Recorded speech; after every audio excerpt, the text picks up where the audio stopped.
Well, to talk more about the rising power of the BRICS, Andrew Gavin Marshall, project manager at the peoplesbookproject.com, joins us now.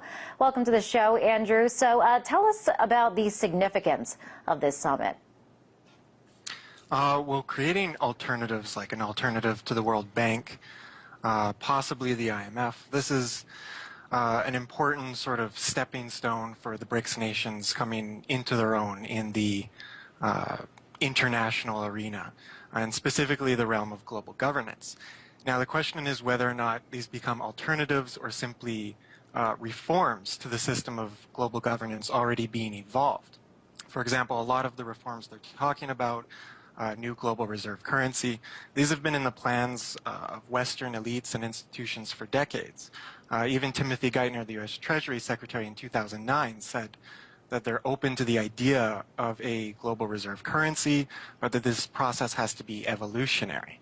Now, the IMF has its special drawing rights, SDRs, which are being set up to be a global reserve currency. The G20 decided that in 2009. And of course, the BRICS nations are already members of the Bank for International Settlements, which is the highest institution of global governance in the world today. It's sort of the central bank to the world's central bankers. So if a new currency system comes up, it's likely to be through the BIS, which is itself essentially a Western-dominated institution. So whether or not they create an alternative or simply create reforms to what exists, that I think is the real question. Now, they are expected to sign an agreement allowing their individual banks to extend credit to other members using their own currency. So would you say that this is a step toward replacing the dollar? An evolutionary step, yes. I mean, China and Russia already have agreements to exchange in their own currencies. China and Japan even are creating these type of exchange scenarios. So it's decreasing the role of the US dollar in foreign reserves, in exchange reserves, so that these countries will be less dependent upon the US dollar itself to trade in various goods and currencies. And that's symbolic of the decline of the US dollar in global markets. It's sort of a type of rebalancing of the poles of power in the world. But the currency system itself is what is in need of total overhaul. I mean, the fact that they're simply reducing the role of the US dollar does not exactly solve the problems of the global fractional reserve central banking system. Another big announcement that they are expected to make is that all these countries are planning to form this joint development bank. How do you think that this bank could rival the World Bank? Well, it would give better terms and fairer conditions to those who use the bank, specifically these countries. It would be beneficial to them and their own economic interests. It would be incredibly attractive to so-called third world nations because it would likely lend on better terms than the World Bank ever has. And so I think ultimately this type of bank, the West will probably try to undermine this scenario. It doesn't exactly fit in with their plans for the world.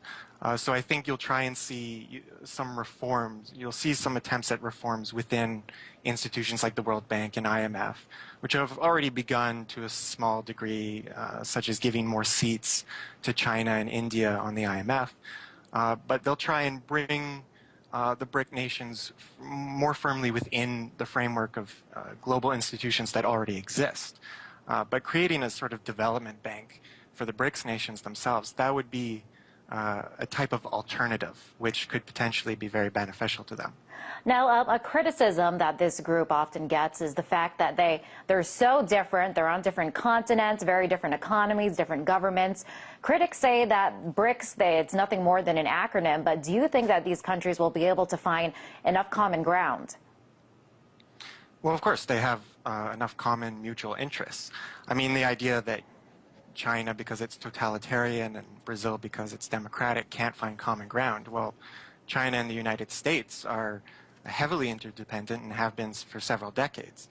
The United States trades with totalitarian governments all over the world. There's no reason why Brazil can't do the same or India can't do the same. It's sort of just another type of rhetorical ploy in the media, I think, to just undermine the efforts at potential alternatives. And speaking of the media, Andrew, want to ask you, this is a huge summit, huge implications for the world economy, but there's not much talk about it in the mainstream media. Why not? Well, the mainstream media isn't there to talk about information and issues that exist and are important and people should know about. The mainstream media is there to entertain, to misinform and miseducate, and to essentially distract people. So the way that they frame the issues, that's what you're supposed to be focused on. Other major developments in the world just don't pay attention to them. Because then people won't exactly know what's going on, and it's easier to control a population if they don't know the actual situation and issues in the world. All right. So the Western media has no interest in educating the public. And we are going to talk more about that throughout the show.